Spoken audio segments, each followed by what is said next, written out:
Hi,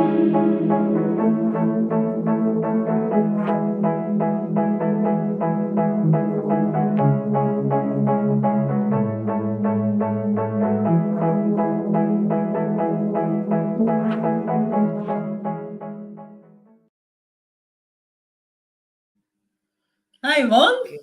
Hello, Evi. How are you? Great and resilient. Feeling resilient today. Yeah. Fantastic. Yes, indeedy. So, yeah, me too, to be fair. Another one of those, not the best night's sleep, but it's okay. It's all good. And yeah, all good. Leaning into my sage beautifully. It is an important bit to lean in if you have access to it, and it will be, Yes, I think absolutely. we are quite lucky that we do. So yeah. Indeed, no indeed, matter what yeah. happens, I powered myself up, so we're all good, right? That's it. And just as well, because today we're talking about resilience and the importance of being able to really come through the adversities, the challenges, whatever terminology we want to use, that occur in life, because whether we like it or not, they arise. And we do need to manage them. We do need to deal with them. And I was listening to Shazad talking about this actually earlier today, and really talking about what does resilience really mean. Because we talk about bouncing back. Actually, I spoke to somebody last week and she said bouncing forward, which I also loved. I thought, yeah, I love that. As opposed to bouncing back, bounce forward. But it is about how we recover from those very difficult moments in our lives. And they may be micro, they may be little things that still affect us, or they could be much bigger things on a much bigger scale. And he talked about the speed of recovery. And the more resilient we are, the speedier our recovery becomes. And I was just like, oh, I love that, because my own experience of applying mental fitness to my life has been that I can bounce back or bounce forward or recover with much more ease and much more speed. Because once upon a time I was a real sulker, for one, so that never helped, quite frankly. So that needed to go. But being able to actually shed that layer of behavior that wasn't actually serving me or anybody else was a thing within itself. That again has allowed me to use that sense of recovery, which the sage fires us up to do. What about you? What's been your... Well, I love the resilience bouncing forward, but because I guess that's the idea, and within PQ we talk a lot about how fast we take our hand off the stove, don't we? So resilience pretty much the same thing. It's like, how do you get off that difficulty, and what do you do with the feedback you get as well, because it's not just about like getting over adversity. It's just what do you do with the experience, which is very important. On the other hand, I want to also discuss in here, and if you permit me, the fact that resilience resembles sometimes that sense of like, showing to the world that I'm strong, I can manage and all these things. But this is a trap that a lot of women fall in. So please, let's talk about this and unpack this as well here in this call, because it is really a trap, and it is really something that affects pretty much all of us at some point. And I want to, explain why that's not correct? What correct? But why it doesn't serve us? Why it's not the way to go? Yeah. So Yeah, that's really interesting actually, because I've been posting this week about fear. And one of the things I talked about was that, it can come disguised in many things. And, that I'm being strong, I'm going to push through, I've got this, and this push. And actually, that's being driven by fear. So this is already not a great place to be operating from. So yeah, also that ability to bounce back. That's like, I'm just going to put a smile on, I'm just going to show that I've got this type thing. Again, it's masking what you're truly feeling. And again, so when we talk about positive intelligence and mental fitness, we're not trying to suppress what we feel. That is not the name of the game. So even when we talk about hand on the hot stove, we're not saying don't feel it. Of course you want to feel it. That's important. That's what makes you human. And there those important messages that come through emotions. You absolutely want them. What you don't want to do is get stuck in them. And you want to have the tools and the resources that help you to come through whatever the situations are, whether they are little, a little thing in the day that's frustrated you, or whether it's something much bigger, much more impactful, much more kind of long term that's going to require more work on it. But like you said, it does require some action. This is not a sit back and it'll all just melt away. There is an action that is required. And I think that Shazad used a really great analogy, a tennis analogy. And he was saying, if you play tennis, one of the first things they teach you is the ready position. So get ready. And now you may get ready. Somebody hits the ball over the net. You miss it. You completely flunk the shot. And that can feel really disheartening. But you have seconds to recover. So that's when he talks about speed of recovery, you have seconds to recover because there's going to be another ball coming shortly, right? So, you need to know when are those moments when I can do that kind of recovery where it's like I just need to recover, and we'll talk a little bit more about acceptance and gifting opportunities. When do I need to recover, and actually when do I need some space to power myself up and ensure that I'm resourced to deal with this thing that I'm facing, and then decide on what those actions might look like. Absolutely. And also the power of the pose here is important as well. Like, as you said, you might, it's a matter of assessing the situation, but you might actually get much more resourced if you take the time to take that pose and not be the tennis player that is expecting the next ball in the next second, basically. And it all depends on what the situation is and whether you have dealt with something similar before or not, in what state you have been when you got served that curveball. There isn't like one thing fits all for this type of things. That's why we need to be very aware of ourselves and the state we are in at any moment in time, because I don't know about yourself, but I have found like when I am in like quite primed in like like much stronger with energy, and if anything comes my way at that stage, I'm way more likely to be like the tennis player, like because I am resourced. I know that I can deal with it, and it's not a matter of like what do I show to the world. It's like what I know. Yes. But moments where I am tired, I'm depleted, my resources are not there, I feel hard done. There are so many things that and something happens. It could be way smaller than the one example previously, and I can go on meltdown.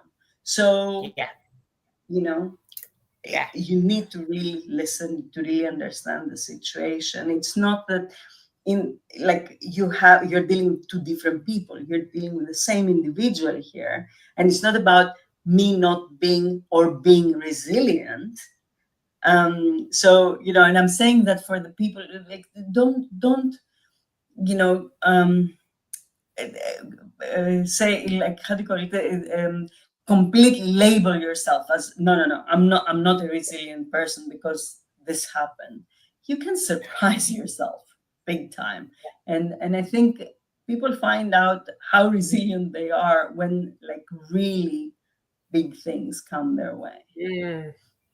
Yeah, they can often be the things that really that give space for that. I think something that's really important though, and I think we probably mentioned it in the little spiel when we were posting this for the live, was to be really mindful that when things do happen, one of the first saboteurs that will jump in is like the judge. And the whole blaming. And if you're not blaming self, you're blaming someone else. If you're not blaming someone else, you're blaming a situation. So that is a pattern. It's a pattern. And we need to be able to recognize it so that we don't embody it and kind of like show up being that. We need to be able to see that is a pattern that is being brought to life. And interestingly enough, when I was listening, they were talking about the avoider, which was one, and I like to say was, not is. Yes. One of my, kind of saboteurs that was up there. And the avoid, if you've got the avoider, if the avoider pattern is quite prevalent for you, what you tend to do when things aren't going well is you just avoid, head in the sand, distraction, just deny that anything it's fine, I've got this, but you're not doing anything. You're just saying this stuff, and it's not even aligned to how you're feeling. So it's this verbal stuff that's not aligned to how you're feeling, and then you're not doing anything, which basically means nothing's shifted, nothing's changed. You're still stuck in that place. And we need to be able to, and for me, this is where the importance of recognizing these patterns so that we can, I can see what's happening with me, and that is not going to solve or change anything. And in fact, it's going to keep me stuck. We wonder why sometimes something happens and it replays and it replays and it replays, and I should have said and I should have done, and all of that stuff that we kind of go through, these loops, because the saboteurs are just like, they're having a merry song and dance, right? And they're bringing all of that all the time. And what does that do? It just erodes your confidence. It erodes your doubt, your self awareness. It makes you very doubtful. So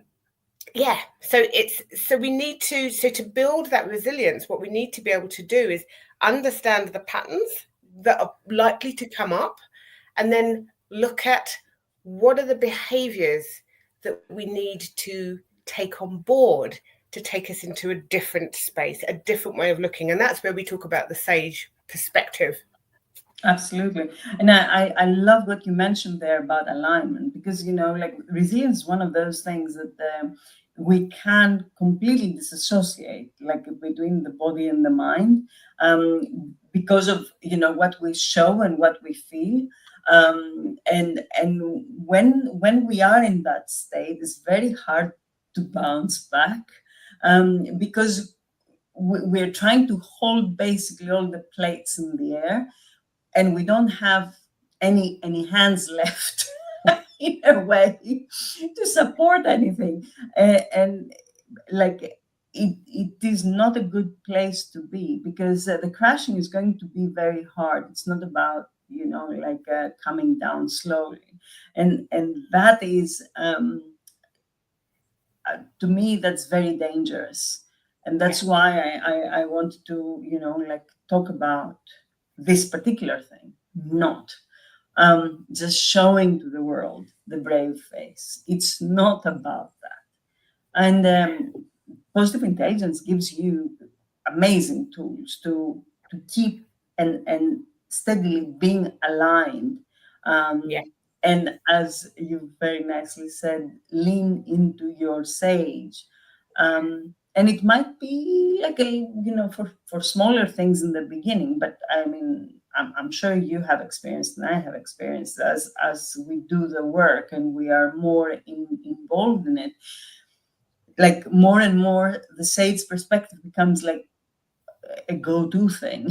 It's not Yeah, even a go-to thing is the thing. It's just there, like it's another so pattern. natural. It's the new way. It's the new patterns that become embedded in how some of this that happens. A year ago I would have done this and I would have said that and I would have felt like this and what.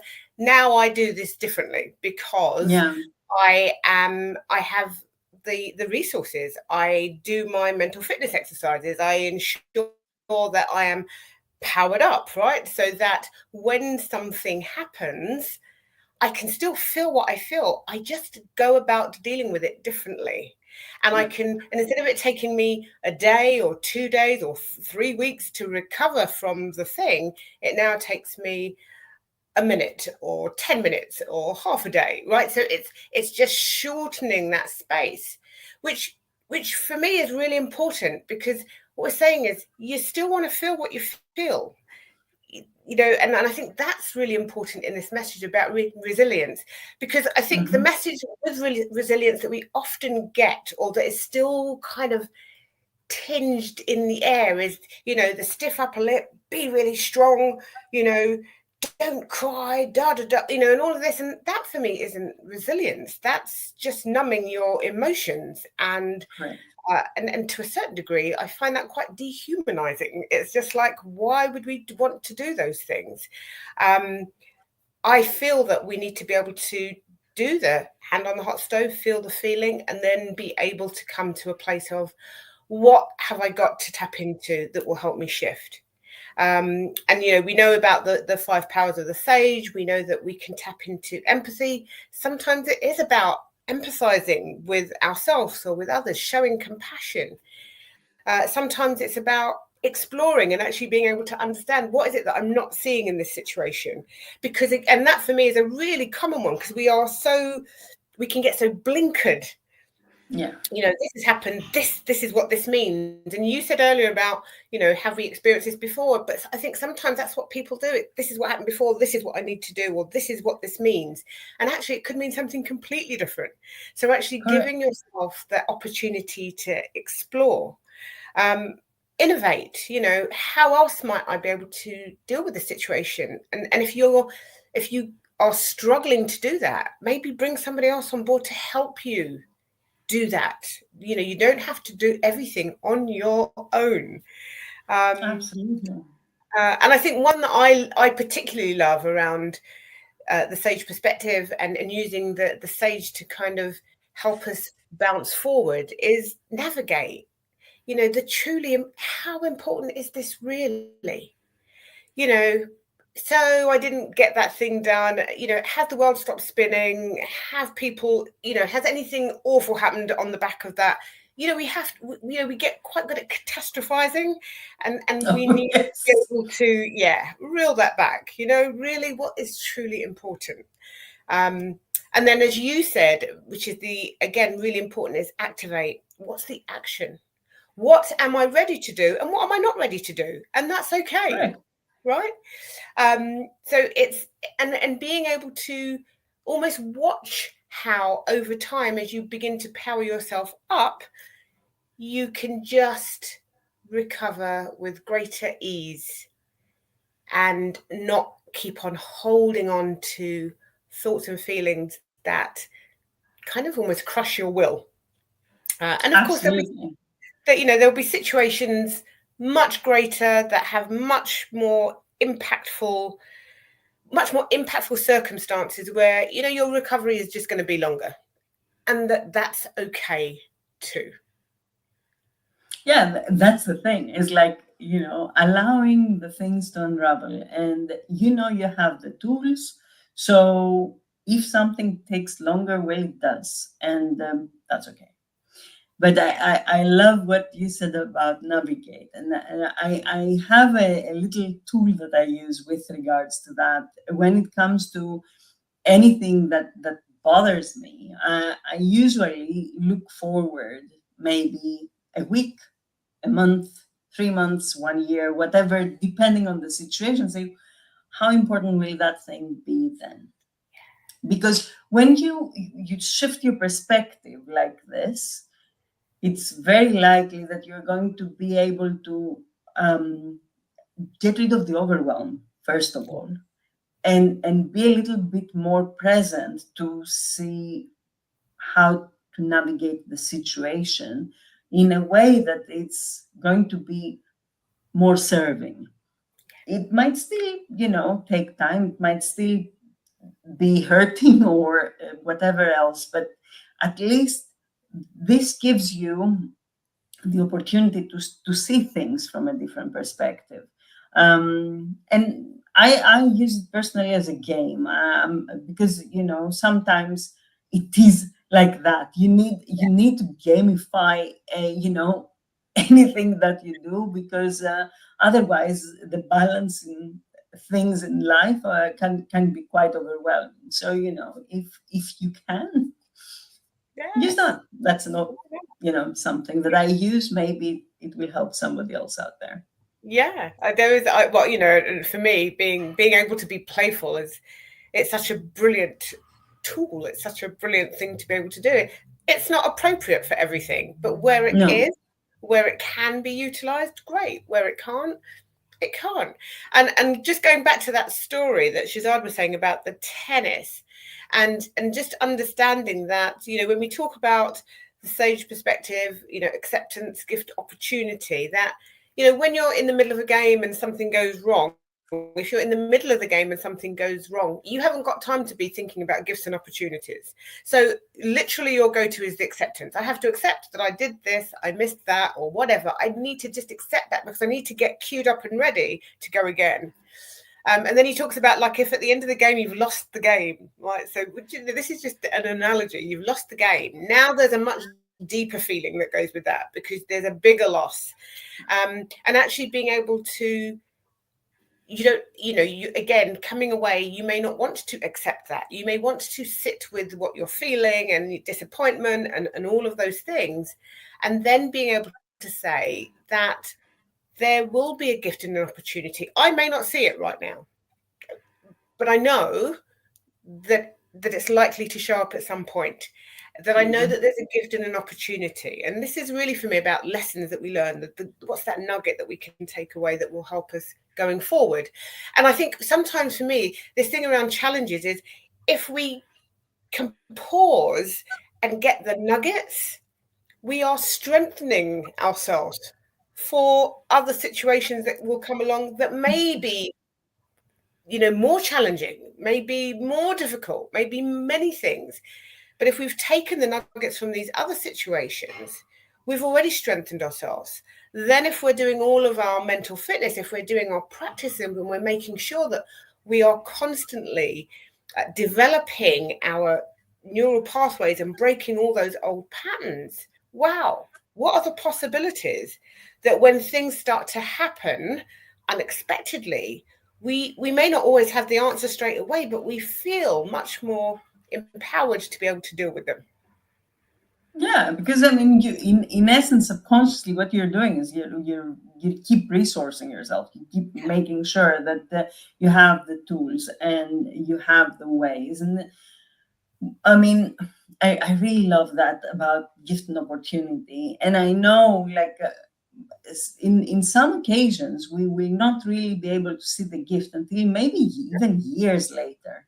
Yeah. But if we just stay open to that possibility that something comes out from this, there is a meaning to this, even if it's not, even if we never find out, just the state of being and seeing things from this perspective opens you up to many different possibilities and very different ways of dealing with your own reality and with life, because we all get, sidetracked. We all very often get what we don't want, and so on and so forth. So, well, it is important that we are equipped and that we are, we have the toolbox full of things that can help us. And at the same time, because, it's not just about helping us, we might be able to help others. Oh, absolutely. Along the way. Absolutely. So yeah, I that by think itself quite is a often great thing.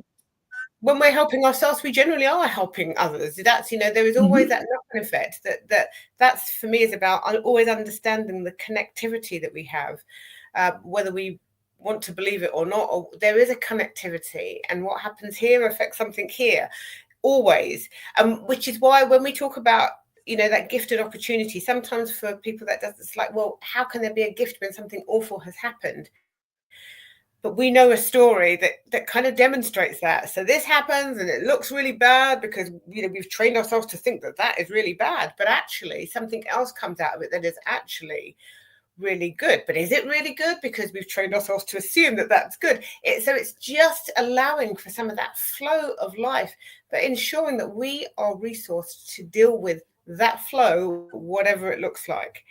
And yeah, I think that for me is that's been such a wonderful kind of takeaway. I'm not going to say that I didn't know it, but actually to hear it verbalized by others has just kind of reinforced that it's okay. And actually, when things happen now that I would normally have got at least frustrated with, without a shadow of a doubt, and I probably would have had a little rant, even if it was just with myself, for a period of time, and I would have allowed it to just go, the circle.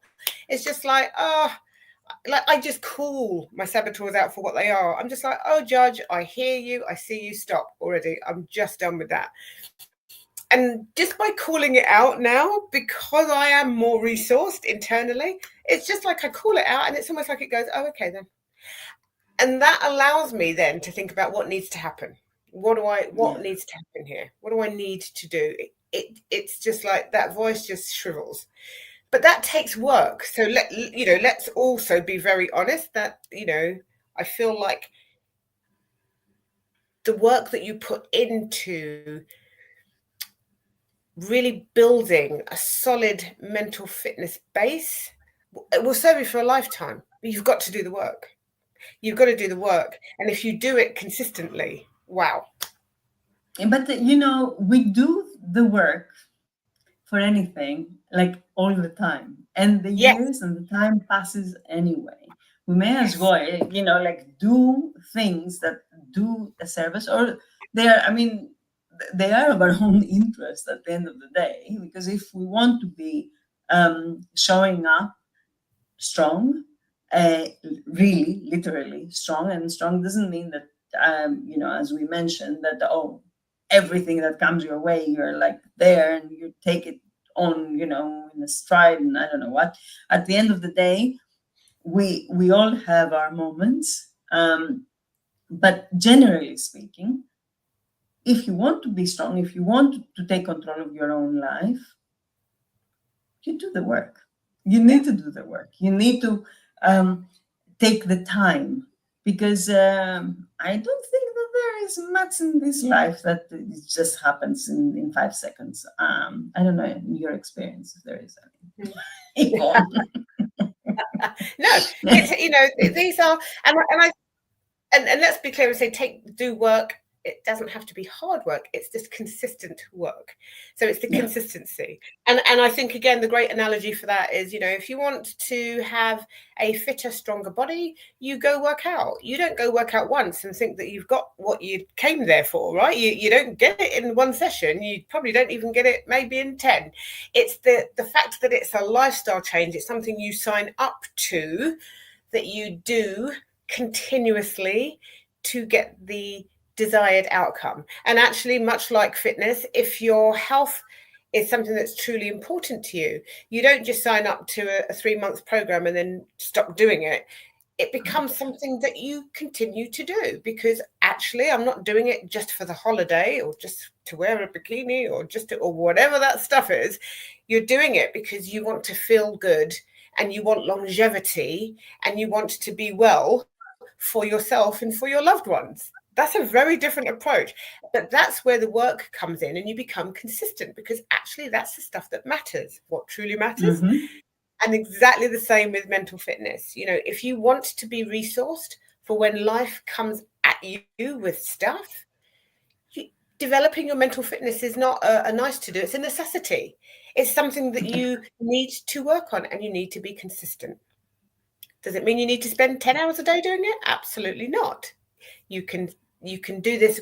It's easily accessed. That's what I want to say. It's easily accessed, and the consistency makes a difference. And I can't ever fully remember the stats to do with this, but I know, like, the neuroscience behind it is that by using it, doing the PQ reps, by intercepting the saboteurs, by activating your sage, over time the neural pathways change, and therefore actually some of the things that would once have driven you insane no longer do, because actually your ability to access your sage state is higher than it used to be.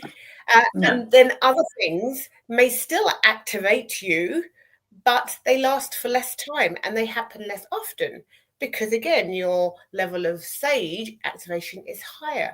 And there's a whole load of neuroscience that go to the Positive Intelligence site. There's lots of papers and stuff, so you can actually see the stats and all the stuff that goes with that. That for me that's powerful. That's powerful to know, and it's powerful to apply. Mm-hmm.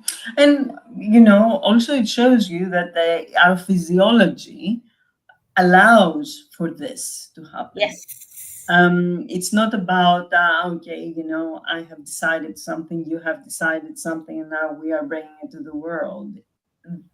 It is universal. It is accessible in essence to anyone, as long as they have a brain.